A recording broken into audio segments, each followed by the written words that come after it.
Hello and welcome back to Legend of Zelda Wind Waker HD here in a hidden Triforce. We're inside the Tower of the Gods, which is the third dungeon of the Wind Waker, and it's actually, I guess it's one of my favorites of the game. It's really a creative dungeon, though it does have its sort of irritating quirks here and there, which I will get to here momentarily.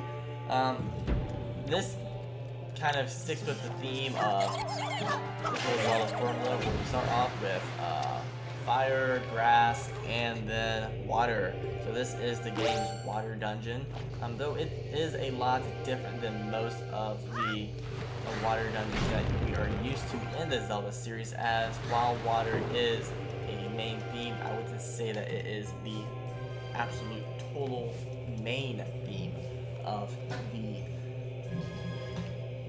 the game, or of the dungeon, that is. So what we need to do is wait for the water to rise. There's a lot of moments in this video and in this dungeon in general where we will be kind of sitting around waiting as the water needs to rise or lower or get to its respective level on us. But what we're going to do is take a quick pit stop here in this room to get the dungeon map. That's all we really need to do is, in this room, is get that. So once you get it, feel free to exit out. More of these guys are going to come out. I'm just going to ignore these electric choo-choos, whatever you want to call them, and hopefully just win my way over this way. Got that? Perfect. Okay, so we're starting off here in the right side of the dungeon. There's another side which we'll get to after we complete this side. But what we need to do is work our way around, get ourselves some keys, all that jazz, and I guess I will go ahead and kill this guy. Oh, wants to let me there we go. Teabagging him. So again, we have these two boxes that are in the water, and one box that is in the water. We need to not break it, as I sort of need it. And the whole theme of this is, once the water lowers, putting the box onto this glowing pedestal. That's going to be something that we do a lot. In this case, it creates a Rainbow Road bridge for us. So hopefully I won't be falling off this bridge as much as I do at Rainbow Road, which is the only reason I hate the Mario Kart series. And, no, I don't hate it, just kidding, but I'm really bad at it. I'm horrible at Mario Kart. But we are going to wait for it to come back up so we can get this statue over here. Now the bridge is only available when the water level is lowered, and I'm going to play it safe, and instead of trying to get this guy across already, I'm going to just wait for the water to rise and lower again, because the way my luck works is that I would get that across, or halfway across, and then the water would rise, the bridge would disappear, Rainbow Road would be gone, and I'd be off the cliff. So I'm taking it easy. I'm not going to use my star on the curves per se. Okay, so I'm going to exit this really cool Triforce icon covered door that I'm going to get painted on my bedroom door, which would be really sweet, and place this guy right here in a perfectly convenient shaped spot for him, which is going to raise this gate. Now, one of the things that I really like about the Tower of the Gods in this game is that most of the dungeons in the Zelda series are just kind of temples, they're sanctuaries, they are weird things you go into. They're not specifically made for Link, per se. And what they are, they're just some kind of like thing, be it the Great Deku Tree, just a temple of worship, or something. They're not really made for a hero to go and explore. It's not like these were made where items were hidden in it, and that was the whole purpose of things. What happens in most of the games is Ganondorf just happens to invade. He then takes over that temple, fills up with his monsters, puts a giant boss at the end, and Link just happens to have to like go clear it to collect something that Ganondorf is trying to protect by hiding across Hyrule. Now with the Tower of the Gods, this dungeon is actually made by the gods for a hero. So that's one of the differences, is as every puzzle, every monster, everything in this was kind of made by the towers to test an individual that they would think would be a worthy hero to get the Master Sword, get into Hyrule, etc., etc. So that's something I find really creative and interesting about this dungeon. Now, what we need to do in this room is irritating. now need to wait for the water level to go down. My swimming meter back up. I don't understand this swimming meter when you're in this. I guess they just don't want you swimming. I think if you can swim and get the patience to swim across the Great Sea, you should be allowed. But anyways, this room is irritating because you have to jump across box to box and with a lit torch to light those other 2 unlit torches. Now, if the torch hits the water, of course it's going to go out. Fire is beat by water. Pokemon taught me that, not in science class. And you can't just throw it across. I wish you could so much. I wish you could. And this room, as a kid, used to... Oh, that was special. I'm still used to the GameCube controls, and this is kind of throwing me in a loop here. But... Oh, I'm zigzagging. Okay, that was special. That was dumb. So let's try that again. Hopefully it goes better for me this time. Link does not like to jump straight. He wants to play these games with me and break open my heart and make me all sad. But I'm still used to the GameCube controls in several areas. You see me, I'll jump out of the boat every now and then when I'm trying to just cancel something, because in the GameCube version you press A to do a lot of these actions. This one is B. What you need to do here is just jump across as quickly as possible and light those torches. Took me only 2 tries. I literally remember screaming and throwing my controller as a kid because I could not do this room to save my life, and I was constantly falling off. I don't understand why it took me so long, but I'm gonna avoid these guys. Stay very true, which I find interesting that these guys float. So that's a cool little evolutionary trait about the choo-choos that you just learned about today. Anyways, another really cool feature about this dungeon is that we have the King of Red Lions inside of it. So we're kind of in here with people, and that's one of the kind of themes to the Wind Waker's dungeons that we'll be seeing here momentarily. But it allows us to do cool things like this, where we can use our cannon to blow up walls, and also swim or sail per se at a lot faster rate. So we won't have to worry about trying to get over this wall. Perfect timing. And we have a key that we can put into this door. I'm going to go up first just to get what's up there. You don't, I don't believe you have to. I guess I'll find out in a moment. I'm going to go in here. Oh, you. I don't like that guy. But whatever, it's pretty easy to defeat. Use your boomerang on, then use your sword. So I'm going to go in here. Just go ahead and grab the compass. I was right, you don't need that. Now there is this eye on the wall, which we'll play with later. For now, we're going to run back down here. Hopefully beat the water before it rises and get through this door. Alright, perfect. So, again, water rising. We have to get up there. I'm going to kill these chews, hopefully. Choo-choos. Whenever I say chew, it reminds me of my cat, because my cat's name is Chewy. I call him Chew before. So I'm gonna kill these guys. Nope. Oh, had a cool nifty backflip and then I smashed the electric. Oh, you guys are pissing me off. Pissing me off.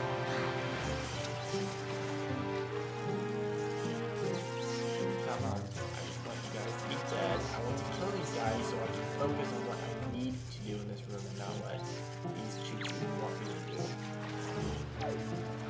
Alright, let's just target them all at once. Alright, perfect. Now, killing them makes the Rainbow Road come back, or Rainbow Stairs, and we just need to, again, watch the water level. The water will break the Rainbow Road. What I'm finding interesting, and I don't know if this is something that happens, I feel like it doesn't happen all the time, or in most of the cases, but these yellow choo-choos are dropping different colored chew gels. They're not dropping like the yellow ones for the electricity ones, are dropping red and green ones, which generally speaking they only drop ones in the color. But whatever. And gonna place this, which stops this giant flow of water in the middle of the dungeon, so we completed the right side. Then we went to the left, now we're going in the only natural way, that's forward right down the middle, not backwards and out as much as I might like to. Now, I was a really dumb kid, and for some reason, I got like, stuck here a lot in this like opening segment as a kid. I don't know why. There's nothing that was confusing about getting that one key and opening the door, but I remember using the Tingle Tuner. It was the first time I ever used the Tingle Tuner, and I just used him and I bombed everything in this place to try and figure out what I was supposed to be doing. Of course, it didn't reveal anything. But it did give me some experience, hands-on time with the Tingle Tuner, which sort of has its merits as a cool item and a nice addition to the series, but it's also sort of useless and just kind of watered down attempt at multiplayer. But either case, I think it would be good if a parent wanted to play with their kids, but otherwise I thought the Tingle Tuner was pretty dumb and not worth my time. So what I'm going to do is go ahead and pick up these statues. There's a lot of moving statues here. Avoid Beamos, he's a pain in the butt. I guess he got me in my butt, speaking of that, because I got knocked forward. I'm going to place him there. Gotta run across the Beamos path. Just roll, that's the best way to avoid a Beamos laser, is just rolling. And these ones are super fast. They're coming. He is coming for me. So I'm going to place this one here. Nope. I'm going to place it here. Nope. Wants me to be precise. And I stand on this one, what happens? These things move. Mouse. Okay. But you don't have to stay on it, thankfully, so we're just gonna jump to this one. One more jump across, and we're now at the top. So we're gonna continue on. Triforce door, and this is kind of like a main sort of central focalized room that we will be returning to quite a bit. We're gonna go ahead and take a look around. There's 3 other doors outside the one that we just came in to foretold, but we're going to go to the door that is glowing because that makes sense to me. Purple glowing always indicates the correct path. So let's for this guy. I'm gonna pick one of these up because I'm sure we're gonna use it. If there's ever a statue, just go ahead and take it because you always need a statue. Like everybody needs a friend, Link needs a statue. So let's jump. We'll be coming back to that. Almost missed that jump. And we did not need the statue. I was hoping, I guess not hoping, but I was assuming that we would. So we are in this room. Cool stuff going on. So let's take a look. It's in the book. Seeker of the Goddesses Guidepost. Press ZR to call me and guide me to this truth. Okay. Hey. So this is kind of cool, and what we're doing here is I really love this gameplay element to the Wind Waker. It's something that's completely new to the time in the series, where we have somebody that's kind of like following us that sort of needs to know what's up, and we can call him. And we have to just be careful because this guy will cut a corner and jump off a cliff just to be funny. But you just have to take him back to the other room, and we're going to be doing a lot of this in this dungeon. Come on, guy. Can I pick this guy up? Yes. Okay, so we're going to be jumping. Okay, I was praying to God that that was what I was supposed to do, and that he wasn't just gonna like kill me. But these guys are gonna try to. Okay, perfect. So we're just gonna be taking back a series of statues. Again, this dungeon is sort of like the one in Twilight Princess, or I guess the Twilight Princess dungeon is sort of like this one, whereas you get a statue back to a certain area of the dungeon. Twilight Princess, it was one giant statue that you took back to the main entry room, and then of course you were controlling other smaller statues along the way with the Dominion Rod. Now, in this game there's just this, and a lot of it. But we got the first statue back, there's 2 more rooms, but before we go and do that, we need to first play around with this. So, let's check it. and pull out our Wind Waker. So we're going to learn ourselves another song, and this is the command melody, which we will be using way too much. It's in 4 times, so we need to press over on the directional stick to learn it and to use it. Hopefully there is a way to just use these commands a lot faster without actually playing it every time, because that is one of my complaints, especially later on with some of the command functions that we have to do.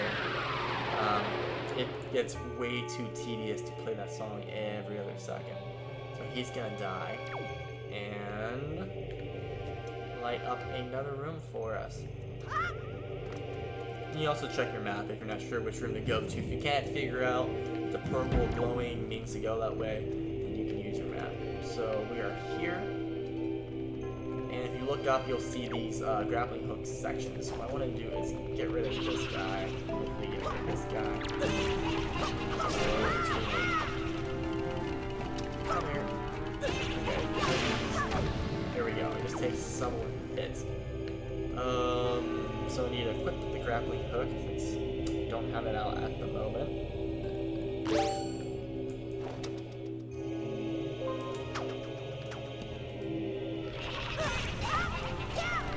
Get over here. Now, I'm trying to get this guy here so I can kill him, so he's not knocking me down when I'm on the grappling hook, which would be irritating. And now I need to go ahead and go back over this way, if I can find a good angle. Head back. What's this? Oh, apparently I can target onto... Come on. He's really gonna nitpick about my angling that much. It's because I have the wrong item out, that's why. I was trying to use the boomerangs. Oh, that was really dumb. Okay, so what we need to do is head over this way. Another... Actually, what am I doing? I don't even have to do any of this. That was a really dumb moment.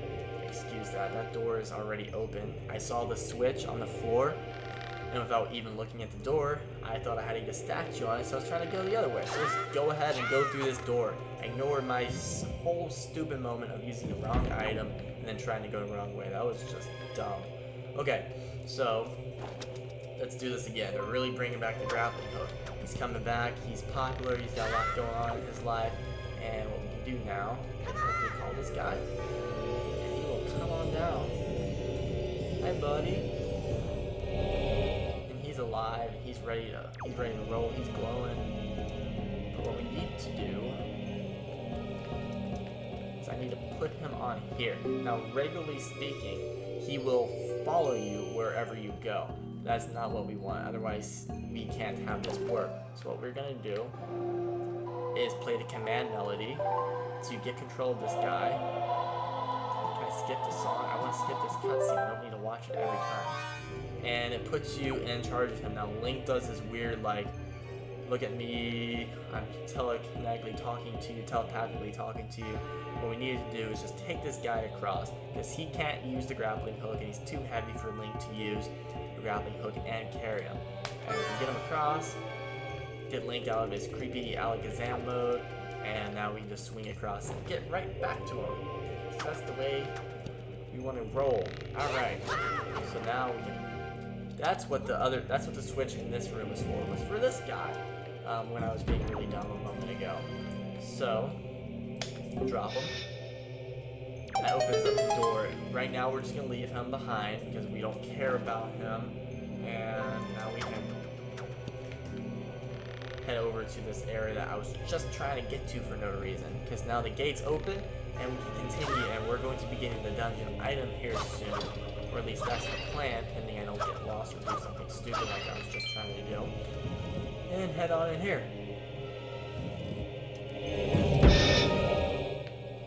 We're gonna lock it. Now I absolutely love the Iron Knuckles / Dark Nuts of this game. They're almost the same thing. I really love these boss fights. You gotta chip away their armor. His back is vulnerable. The best way to do it is to use your parry attacks. Just wait for him to go to strike, press A, and then get behind him, and then just throw his talon on him. I love these fights. It's a lot of fun. A little bit too simple once you get the hang of it, but I really also love the design of these guys. They sort of look like dogs in a way, but we're supposed to go full at him now that he's without his weapon, but he'll try and get it back. Which is another cool kind of thing about this game, is that enemies realize that they're this, and they try and run for their weapon and get all shocked about it. But sucks to be him, because he's dead. I'm gonna teabag his corpse, take his heart, fool around with his sword a little bit, and collect whatever is in here. Some money, some hearts, bombs, and a Knight's Crest, which Orca tried to get us to collect earlier. So we're going to go ahead, grab this. Cool, Hero's Bow. It's just the bow and arrow, getting kind of, I don't know. Now we can use this sword from these iron knuckles in this game, and I'm just throwing them, and they break on the environment's sort of destructible. And I guess I'll go ahead and grab his heart while I'm here, and I'm going to go ahead and equip the bow and arrow as well. Get rid of my deck relief, I won't be using that. And what we need to do is just shoot. Anytime you see an eye switch, you can assume you need to shoot with your bow and arrow. It's kind of a Zelda staple.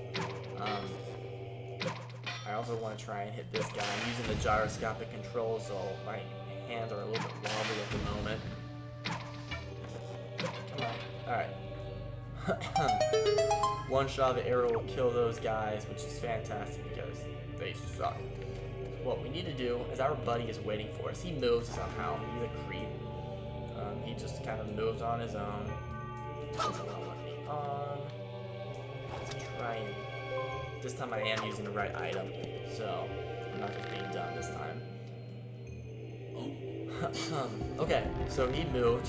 He can move on his own when we're not around. He does weird things. Don't feed him after midnight or he might turn on you. So now we can just take him, as I almost overshot that jump. Take him right back over here. Now these guys are alive. We can just ignore him, pretend he didn't exist, drop him down, and we're going to cut the video off here. We're running around 22 minutes, and we're going to finish the second half of this dungeon in the next episode of this Let's Play. So I hope you guys have enjoyed part 1 of the Tower of the Gods here on the Hidden Triforce. Stay tuned for more Legend of Zelda Wind Waker HD. It will be coming soon. Thanks for watching, and feel free to leave some comments, some likes, and some shares.